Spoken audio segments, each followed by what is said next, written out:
As a species, why are we so compelled to challenge ourselves? That driving force which inspires humans to reach their physical limits and push beyond must come from somewhere. What strand in our DNA pushes us to spend countless hours working towards a goal that offers no financial reward, no time to relax, and ultimately will put our bodies in the line of danger? I'm not a scientist, and I certainly don't know where to start finding the answers to our existence. Instead, like countless other humans who've lived on this planet and the ones here today, I have embraced that urge, that driving force to go beyond what is safe and what is easy. I have embraced the spirit of a racer. It is my blood, my life, and my driving force.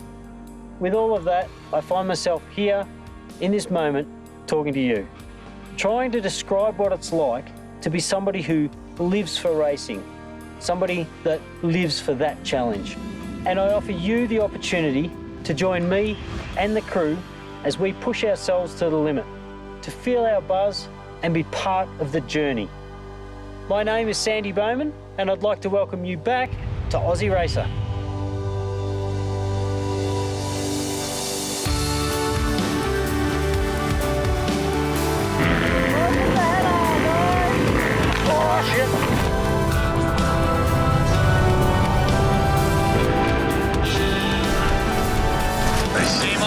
So we find ourselves deep in the heart of Australia.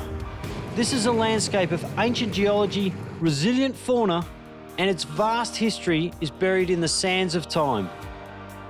Myself and the crew are about to undertake Australia's hardest point-to-point sprint, the bone-crushing and highly coveted TATTS Finke Desert Race. In the Australian off-road calendar, this event is unique in many ways. We will see 600 motorbikes and 132 cars battle their way from Alice Springs down the Old Garn Railway to the Finke township some 230 kilometres away. This is a sprint, but the rate of attrition is massive. So if you survive the first day, it all happens again the following morning for the run back to Alice Springs. For such a tough event, you'd think everything was on point leading up to it. Of course, in true Aussie racer fashion, that was not the case. We're running 2 cars, which I'll explain soon, but the twist is, Aussie Racer has a few new members and some are being introduced already in a state of peril. First up is a man who has caught the hearts of fans all over the world. He's a factory KTM rider and has recently dominated the Dakar Rally to be the first Australian to show success in 10 years. This is 4-time Finke winner and legend Toby Price. Yeah guys, thanks for having us on board. We're out at the Finke Desert race this year, and unfortunately last Sunday I was out practicing and pre-running, and I hit a stick on the side of the track at about 140 kilometres an hour, and that was my result. I had a stick pretty much go straight through my boot, but luckily it didn't enter the skin. Definitely not where I wanted it to be, so preparations to the Finke race this year have been a little bit off. We're going to pull our boot on, get geared up, see what we can do, and we'll get back at their race day. That's what we're here to do. I don't want to be sitting on the sidelines. I've already done that one year when I broke my neck, so we're keen to get out there and have another crack. Toby's primary fellow riders are KTM heavy-hitting young gun Ivan Long and dark horse Ty Simmons. They've entered with a lot of expectations from fans, so the pressure's on those guys who must have copied our love for the orange stuff. Next is Finke Ironman Billy Geddes. He's the only person to attempt this race in both car and on a bike. Like literally race his car to Finke, fly back to Alice Springs and do it all again on his KTM. This man is a machine. Billy was planning on racing his trophy truck Hellboy, but a premature engine failure has relegated him to the pits and primary shit giver for this year's race. Finally, Brady, our mechanic, and his wife Michelle are having a crack in their well-dressed Class 7 GQ Patrol. This sure is a tough event for these virgins of the Finke Desert race. Good luck.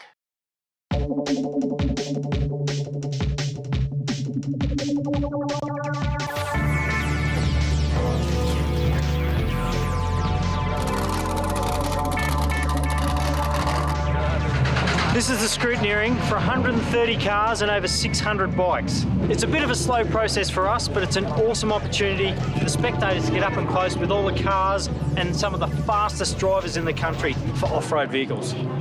So just a quick run through some of the classes. This one's a pro buggy, and the only thing really restricting this car is engine capacity, which is a 6-litre maximum. Everything else just has to comply with any of the CAMS regulations. This one's a pro light, basically the same as the pro class buggies. Only thing different in here is engine capacity. Max 3.5-litre V6s. That's pretty much they all run, so they're a good little thing. Pretty quick. One of the largest classes in off-road events is the Super 1650, these little boys. They're a quick, lightweight and affordable class to get into. Max engine capacity is 1650cc and a hell of a lot of fun. Class 3, Sportsman's class. This one runs a 1300cc max capacity. This particular one runs a Hayabusa motor, which is popular in off-road and some tarmac events in different vehicles. But these are a ripper little thing to play around in also. Class 4, the big boys, trophy trucks. This one here is built in Australia in a shed by a previous Finke champion. These are awesome. Anything goes, just got to be two-wheel drive, resemble a production car, and 6-litre engine capacity again. They're mad. This mean thing is Class 5, which is a performance two-wheel drive. They've got a few limitations on what they can do, but basically 6 litres engine capacity max again. The main thing with this class is it's based off an original factory chassis. Behind me is the newest addition to off-road racing in Australia, the side-by-sides. Class 6, I don't know a lot about them. They're about 1,000cc, some are boosted, some aren't. The guys seem to have an absolute ball in these things though. Class 7. Like Bretty's car, this car here has a lot of limitations on what it can have modified. It's got to basically run a standard driveline. You can play around with some of the bits and pieces, but it basically has to remain standard and in its original position. This fine vehicle is Class 8. Extreme full drive, it's got to have front and rear wheels locked in. Apart from that, it's only really a 6-litre and resemble a production vehicle somewhere in the world, so pretty easy class to get into. So that's all the classes for off-road racing in Australia. I know we're up soon, so we better go and get our own car through Scrutineering. Inside the shed, it's a hive of activity, and the crowd's building as the cars slowly filter through this audacious process. Every piece of our gear is checked, and here's a good time to introduce Baha Bill. Believe it or not, he's the actual owner of this car, and he used to run it as a top-end winch truck before I converted it to its current form. I'm always uncomfortable during Scrutineering. Every event has different officials, and their perception of the rules can be far from consistent. And whether they're right or wrong, they have the final say. 2 years. 2 years on them, and they're out of date. And you can't race with these belts.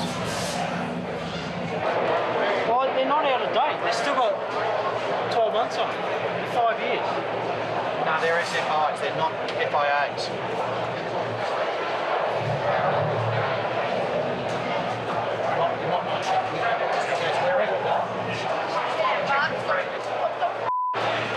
We're in trouble. Well, I'm saying they're in date because they've still got another 18 months left on them. The car's been raced in the last 6 months and 12 months without harnesses in date, so.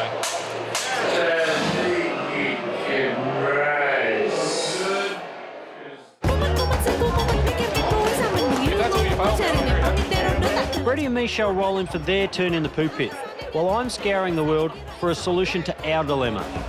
Sandy's just had a few dramas with his Scrutineering, so we're just hoping that we have a bit better luck. Hopefully the new car is all good, so fingers crossed. He needs some harnesses. They go on a use-by date, so we're going to pull them out of the Hellboy and put them in the old rental here. She'll be all good to go. So we got some harnesses. I'm in a better mood. This is the moto section, with over 600 bikes, all trying to knock our Toby off his perch. And seriously, this isn't even half of them. 600 bikes is a lot when they're all in one place. The boys from KTM are being hammered with fans, and Toby's been keeping the state of his foot on the down low. Only giveaway is he can hardly walk. tough unit, this one. Brady and Michelle made it through with only the fire extinguishers, causing the scrutineers concern. And we carried on in our usual mature fashion. This is a jerk! Jerk. In true Aussie racer style, we want to let you know how we're standing in scrutineering. Tommy Price has got a bung leg. We don't know where he stands at this moment in time. Phil Geddes has got a blown motor. Sally Foster, their extinguishers, we don't know if they're legit up to standard. And of course, Sandy Bowman, the harnesses are out of date. Good on you, Aussie racer.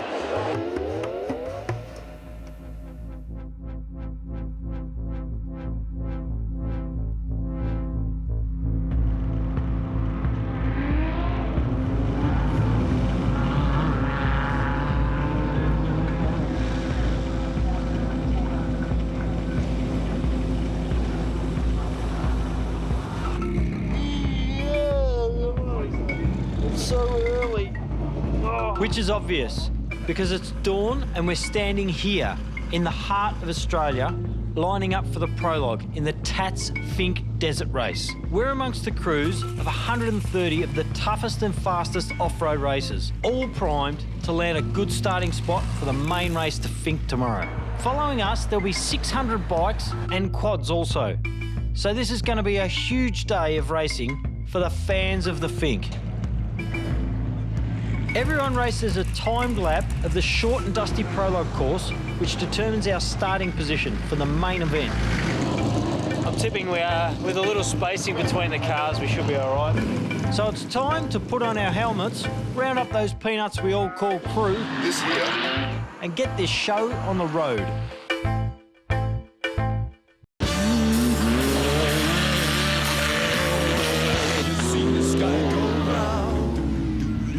Have you seen the sky go brown? Have you seen the sky go brown? Have you seen the sky go brown? Prologue is only short, and everyone does one timed lap. This is a great shakedown. The Prologue goes from the slower cars to the faster cars, but that's boring, so we're going to give it to you with funk.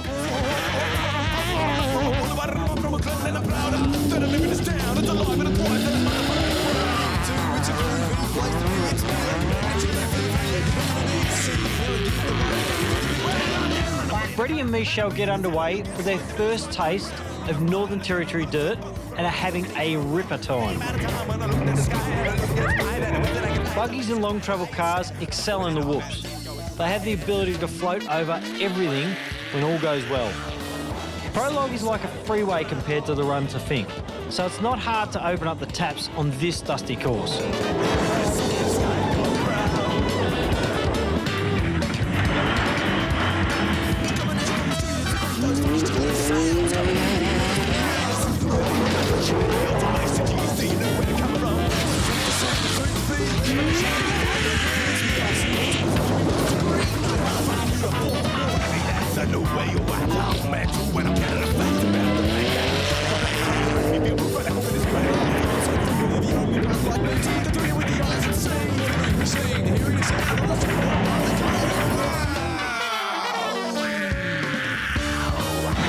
I'm trying not to go too hard, as we're hoping to pace cars in our class and reel them in over the drive to Finke and back.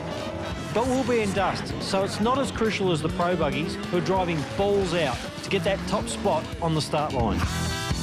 Though we're not going to have an easy time, our patrols simply don't have the suspension to handle the whoops. Look how those pro buggies just float over them.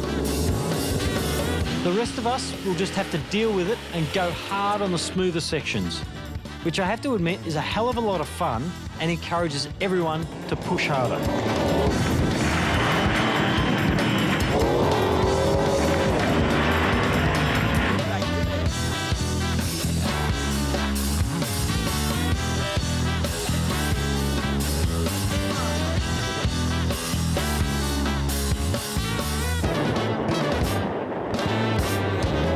All right, that's us done. Now it's time for the bikes.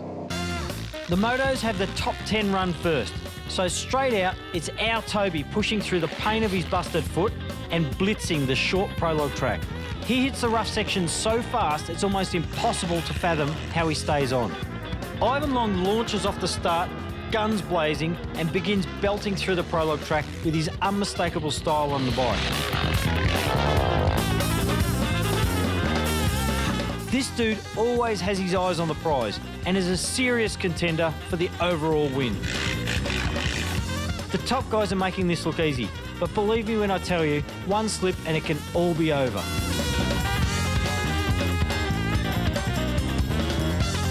This is reminding me of a huge moto stack I had years ago and the fact I'm going to be racing one this season in the show. And I'm already getting nervous. Anyway, Toby's ignoring the pain and bolting through the last corners, showing no sign that a busted foot's going to slow him down. Ivan's charging through to the last straight as KTM unleashes more of their assassins to shake up the field.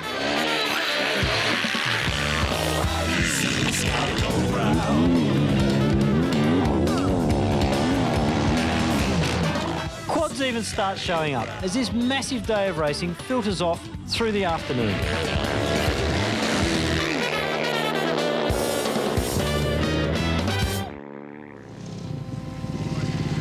The boys roll into the KTM pits, and when his helmet comes off, we can see the pain that Toby's endured to make it through Prologue. He has no idea if he was quick or if the throbbing pain was eating away at his performance. That black colour is not dirt, it's bruising, and the only aid that Toby has to push through the pain is adrenaline. Let's hope his Prologue time's decent enough to keep the top spot, eh? 5:07, took off first. Not easy, that's for sure. 5 minutes felt like a lifetime out there on that foot at the moment, but we'll wait and see what we can do race day. And that's tomorrow, she's all happening, so it'll be good times, or hard times. Riders will not hold back tomorrow trying to beat Toby. Being the favourite comes with a tremendous amount of pressure. Hopefully we finished somewhere in about 5th or 6th in our class so that we've got someone to reel in tomorrow. That's sort of our plan. We didn't want to finish right at the top end so we didn't know where to base ourselves in our class. So it's our first time here at Finke. We've really been looking forward to it. It was a bit of a rough track. There was a lot of people that looked slower than us. So hopefully we make it to Finke and back. It's going to be one hell of an experience. Yeah. As for Billy, he's really got nothing to do except hang out with the crew and keep his spirits up. Good thing Toby's happy to drive him around and show Billy the love he deserves. Unfortunately, out of the team, I've dropped out early. We lunched a motor early on, but we got Toby here, first in Prologue. Yeah, this week's been a bit of a slow week for us. Sunday we had a stick go from our boot, and the ankle's definitely sore. It's making hard work, but that's it. We're just got to try and push through. The adrenaline will kick in. Adrenaline will kick in. As soon as that light turns green, the adrenaline kicks in, and then you just full gas, good to go. And I'm just keep saying to myself, the quicker I get down there, the quicker I get off it. So I think we qualified 8 seconds quicker than second, so got a little bit of a buffer there and there. We or you? We did. We all did. We all did. So we're all a part of this. We're a team. So. And Sandy, you got around all right too?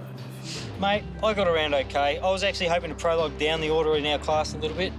3rd, which I'm happy with in our class. Not outright. Not outright. I'm not that good. Yeah. But we're hoping to do all right in the weekend. Yeah, no, good on you, mate. Well done. How'd the Class 7 go? Yeah, Brady did well. He came through all right. Yeah. I'm not too sure. We haven't got results on him yet. Yeah. I think being a little bit further to the front too in your class will help. Yeah. With this dust, it's going to be some pretty bad conditions there this year. So. Hey mate, just one thing I noticed. I saw on the back of a bloke's t-shirt, Toby's got a Hall of Fame. I want to know where your Hall of Fame is. No, my Hall of Fame. Billy did it on a bike and in his trophy truck last year. Nailed both runs. I was just wondering where his Hall of Fame is. My Hall of Fame, probably in the bar somewhere. No, we did it last year on the bike and in the truck. Toves gave us a big hand, and the rest of the KTM guys did a great job of helping out.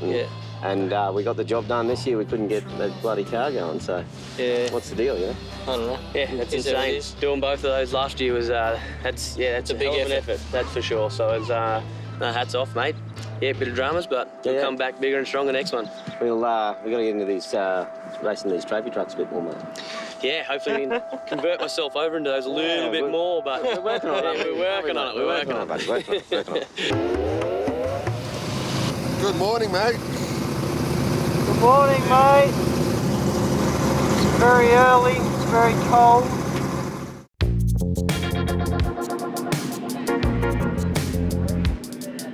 It's before sunrise.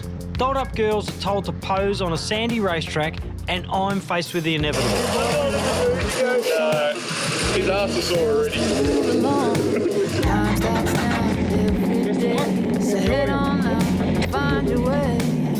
We're practicing your lefts and rights, mate.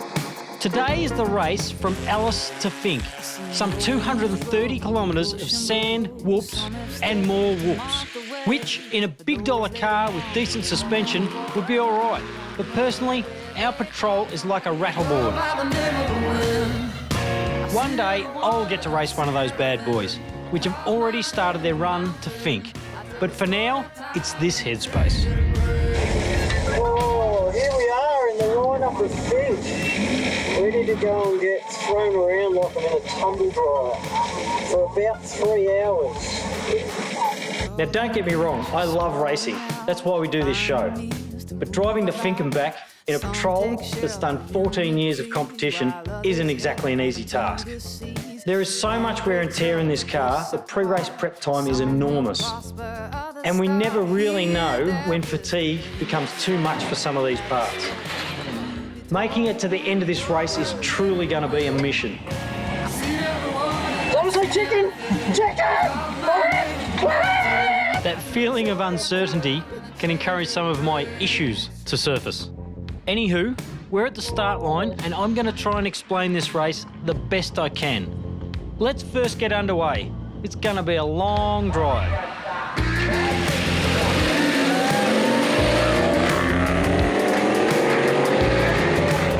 I have a theory when it comes to off-road racing. The hardest thing about these events is finishing. Finke's attrition rate is over 50%, meaning less than half the cars that start make it over the finish line. And this track is one of the most brutal on the national off-road circuit. Combine those elements with the fact we're in a 14-year-old race car, and you can begin to understand how careful we need to be to preserve our equipment and make it to Finke and back. On the other hand, Freddie and Michelle are in a brand new car with a lot less power, so they have to focus more on making it within the time limit rather than nurturing their equipment because it's old and seasoned. Right, we've both made it off the line with no issues, something that's rare for us, and have a chance to open it up before the track starts getting rougher and the famous whoops come into play.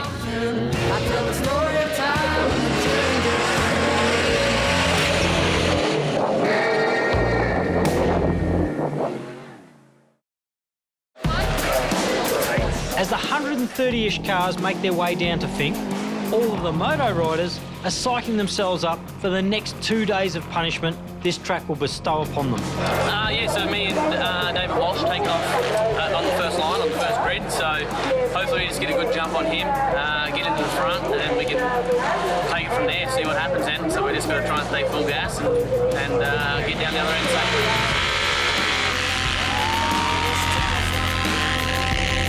Toby does get the jump on David Walsh and is settling in to a long and painful run down to Finke.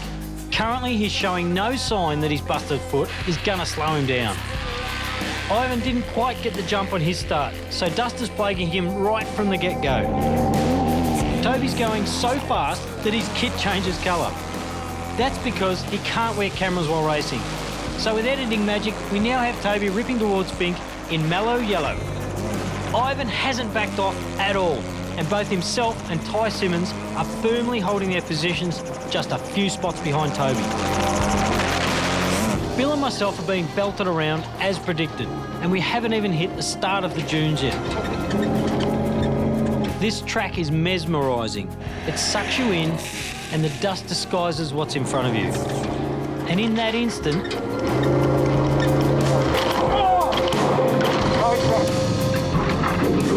we land in the front side of a whoop, hitting hard and sending a shock through the car and through our bodies. There's a noise in the front end and I can feel we've lost drive to those wheels. Something has broken for sure.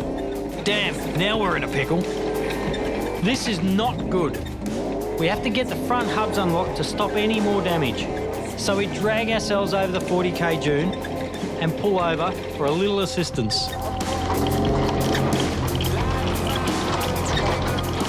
Unlock the hubs! Unlock the hubs! Unlock the hubs! Unlock the hubs! Can you unlock the hubs for us? No! Thank you!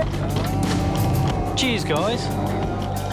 We pull straight out into more dust and drop behind another team. Great.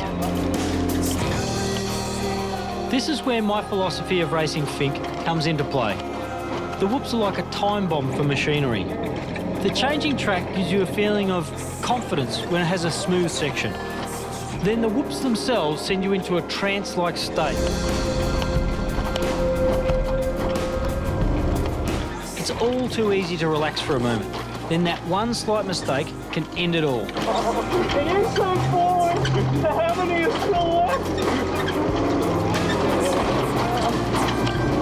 Right now, we've got a smash front drive line and I'm having to back off to preserve the car. If that's not enough of an underlying stress, I can assure you the gremlins of motorsport will have their part.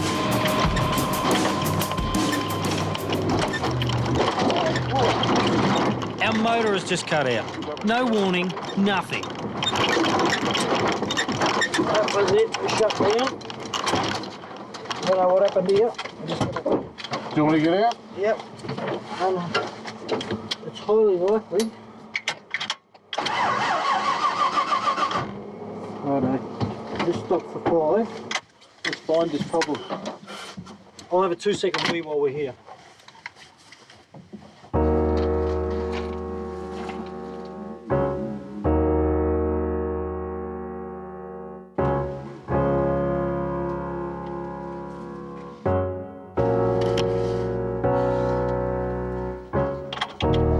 Still see your face like a Estonian sky. Smile in its place. What's your? Tears in the skies. Walk through the fire. It's holding me down. So race now to my horizon. Fine line. Crystal water, tall order. So how holds the computer? The ECU. What's this here? Blinded, high tide and high diving. No, that fuel pump issues, eh?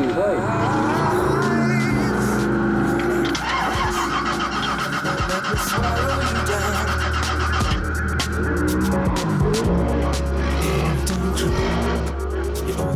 Okay, so this is annoying. I've checked all the ECU, fuses, relays, fuel connections, I've flicked switches, nothing showing signs of not working. So she kicks over again Cutting out. and cuts out again. I'm not complaining, I'm just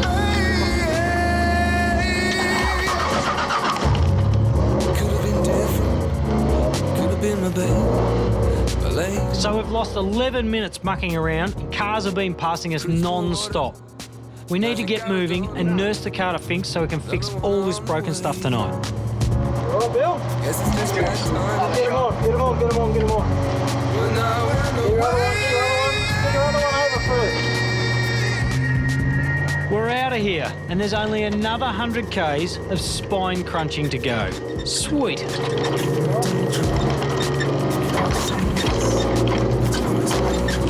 Back over to the bikes, and Toby's definitely on a different wavelength.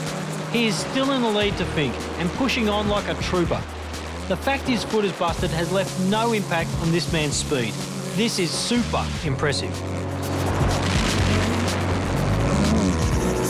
Ivan is still holding strong. Places haven't changed and he is keeping his KTM tapped to stay on top of the whoops. Ty Simmons is pushing along and dust has prevented him from moving up any places.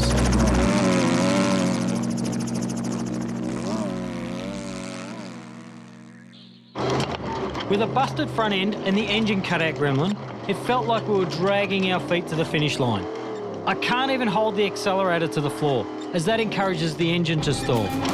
At least we've managed the issues and can keep the car running and hopefully make it to the end.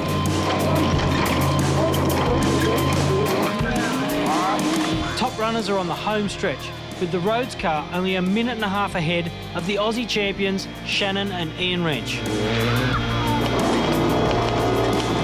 We've used close to 170 litres of fuel, so the car's feeling decidedly lighter, the gremlins are holding back, and we're smelling the finish line. We are so grateful to be making it to the end of day one. I can't help but opening it up a bit down the last straight. It's what racers do.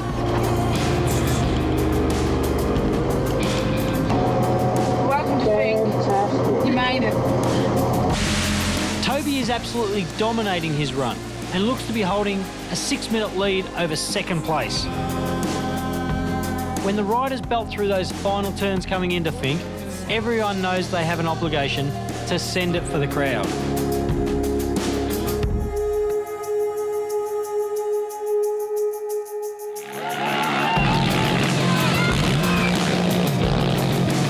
Ivan's chasing hard and always keen for some air, so he's up for it.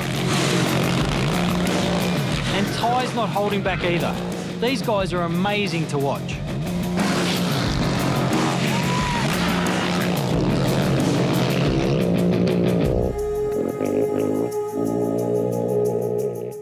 So Bill and I are here in Finke. We've had a little minute to have a sandwich, a little bit of a calm down.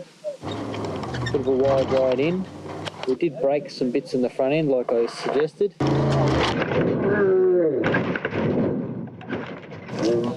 We popped the freewheeling hub, and underneath here it looks like we may have exploded a CV or something, so we'll get round to fixing that. We're waiting for our crew to come in.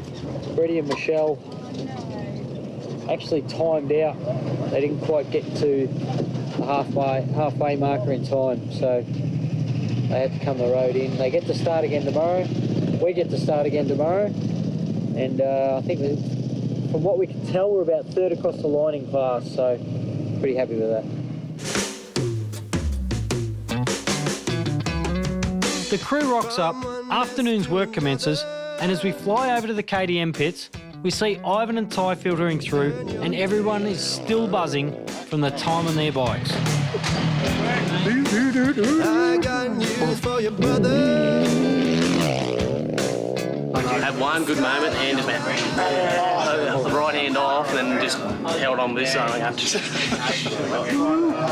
The boys need to cool down, and after such a tough run, racers have priorities. For Toby... Hey, is that good milk for me? Yeah. Yes. Chocolate milk. It's chocolate milk. Love chocolate milk. So if you want to redo that tape, what do you want to leave it? Times good. It's the toughest section probably I've done down the track. But usually it's like bang something up, or by the time I get here, and then I've got to try and preserve myself getting back. But Time doesn't start until you're in. this, yeah, on the way. Sick. Thank you. Chalky milk. Ivan starts enduring his long ice bath. Some local kids think he's crazy, and we all get a glimpse into seeing some of the tough routines athletes need to keep themselves performing in such tough conditions. Second place is David Walsh, who's just 6 minutes behind Toby, and Ivan's eating David's dust just 30 seconds in the chase. Ty had a great run, coming in only 4 seconds behind Ivan, but still feels dust held him back. Yeah, it was a bit of a pain, but we got through, stayed on, which is good. Had a lot of crazy, stupid moments, but that's the way it goes. So. The team gets to wind down, and Toby just needs to focus his energy on some chill time in preparation for another painful day on the bike. Rest up, stay off it, and then we'll be good. Start until you go. That's not fun. Not fun at all. As we've said, he is one tough unit. Back at our camp, the tools are out and the crew's quickly discovering how much damage I've done to the front end. We've got a few things to fix. At about the 30k marker, we did happen to blow the front end out of it, so we're going to start pulling a whole lot apart and seeing what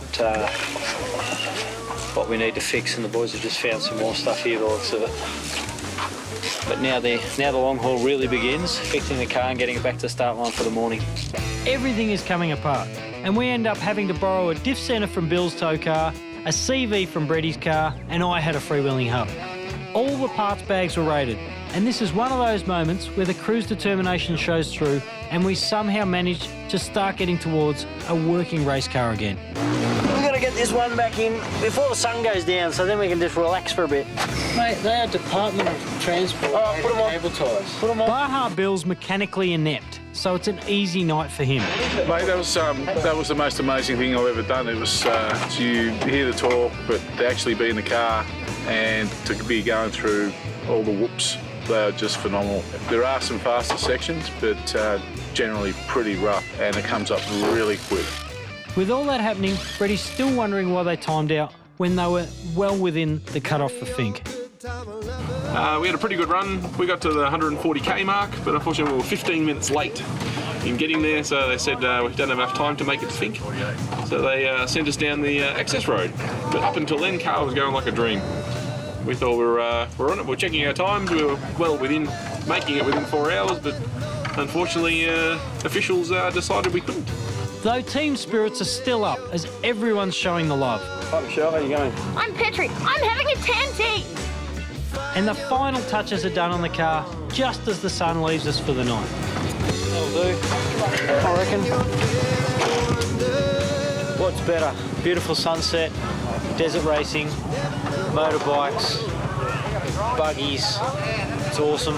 We're all a bit tired, but we're going to have some dinner and a rest and get pumped for the run back to Alice Springs tomorrow morning.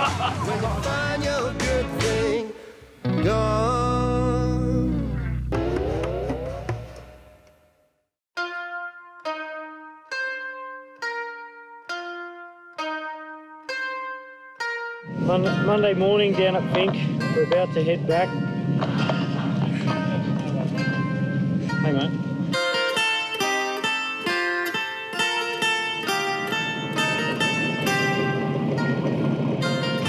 Down at Fink early on the Monday morning. We're all about to head back. First couple of cars are off the line, and all our crew, the cars are prepped. We're ready to go. We're excited about getting back into Alice.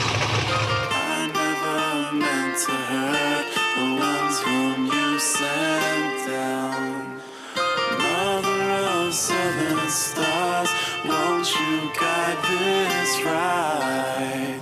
These things approach us now, they come to steal your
This is a beautiful moment, but one with an undercurrent of anxiety.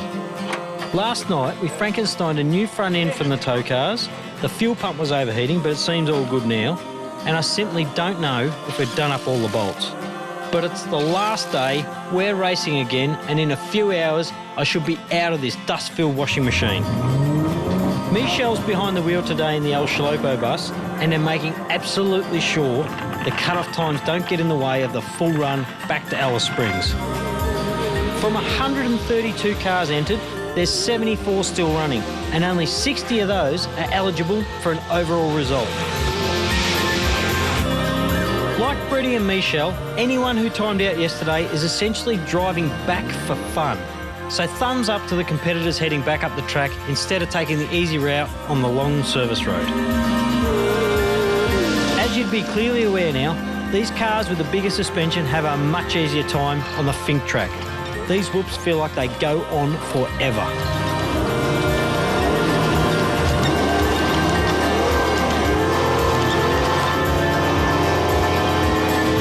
Somewhere around the 10-kilometre mark out of Finke, we have a section of smooth track and time to get some pace up. It's all good until a quick gauge check shows the temps rapidly rising. Damn. We've spat a drive belt and we're pulling over. This is a quick fix as long as nothing else goes wrong. This should be a quick fix. A quick fix, he reckons. Heard that before. So, what do I do now?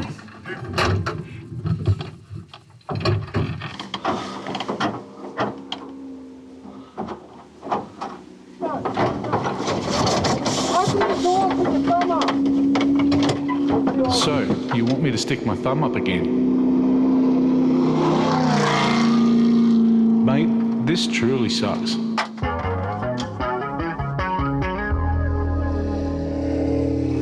Sitting here on the side of the road is not a good time. Minutes turn into hours.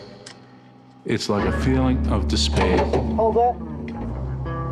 Now he's got me holding his tool, and he can't find the bonnet pin. At least Sandy's in the car and is harnessing up, which gives me the time to reflect on the thought that despair finds its origins in the Latin word desperare. De meaning down from, and sperare is to hope. So the feeling in my gut confirms the reality that I'm possibly experiencing an ancient Latin sensation of being down from the path of hope. Geez, that's deep. I hope Sandy hurries up. Shut up, Bill. I can hear you thinking. I'm just getting this friggin' harness on. Mate, that was another golf cart. Let me help you. Okay, let's go then, jerk. All right, that's another 5 minutes lost to stuffing around on the side of the road. Time to step on the gas and get things motoring. We still have 220 Ks to go.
Okay, things may have gotten worse, the fuel pump gremlin's back, and our exhaust may have busted off. But I'm still keeping cool, even though the car's running like a pile of Okay, we've just seen Sandy Bowman come through. The truck's looking a little sick, but chicken's backing you, mate. Sure you can get there.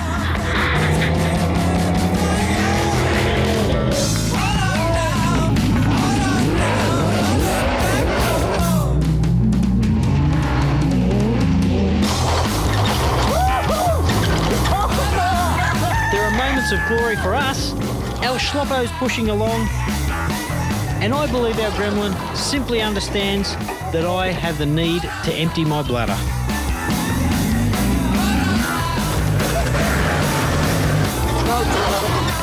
Everyone's on their last legs, and we're super pumped to be almost home.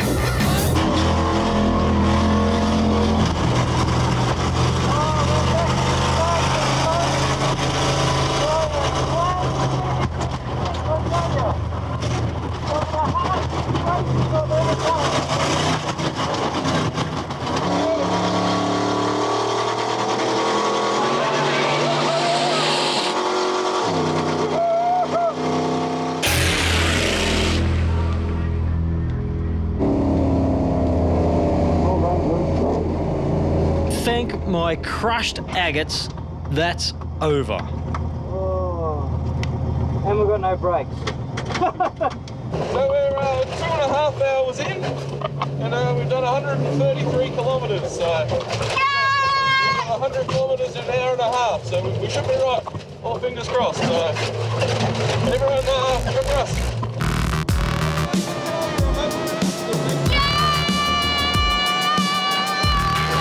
They timed out by just 18 seconds. Toby's first off the line, hitting the whoops hotter than a country cappuccino. His foot is heavily strapped, and in his eyes, the quicker he gets home, the quicker he gets off the bike. Ivan Long is third off the line, but our first camera on track is seeing other riders come past before him. Something has gone down. Somewhere around 50 k's out of Finke, Ivan binned it big time and has destroyed his throttle hand. He's somehow pushing through the agony, and not at a slow pace either. And it's blowing my mind how he can even still ride. And he's got another 170 kilometres to go. Toby knows he's got a good lead, but isn't aware that second place runner David Walsh has dropped out. Ty Simmons is taking advantage of the morning's attrition and has his eyes set firmly on reeling in his teammate, Toby. Here's a moment to revel in some of the bike's speed.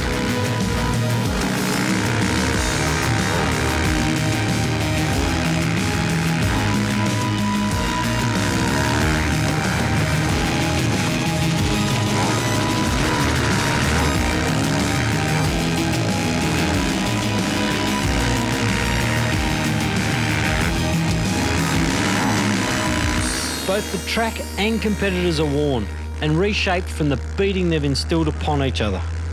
Toby's foot is throbbing as he pushes through the last 50 kilometres. In true fairy tale fashion, Toby Price crosses the finish line, broken foot and all, to claim his 4th Finke title.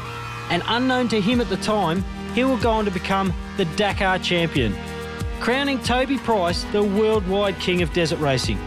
Unbelievable, mate. Well done. Ty Simmons is still looking fresh and riding like a man possessed. Unbelievably, even though he's just slipped out of the top 10, Ivan is still racing and one-handedly clawing his way to the finish line. Ty belts over the line in second place, a second slower than Toby, landing him second on the podium. And Ivan miraculously crosses the line in 11th, riding 170 kilometres with a broken hand. Toby won this event in 2010, 2012, 2014, a 4-time winner, and the 11th time KTM have won this race in 40 years. Please welcome from New South Wales, Toby Price. Mate, that was epically good to race, and we got second. My rubles pounded and jingled and beaten so hard they feel like tennis ball hit pad. Time for a shower, time for a feed, time for a massage. Well, I must admit the poster boards probably weren't the best here, but we got down there.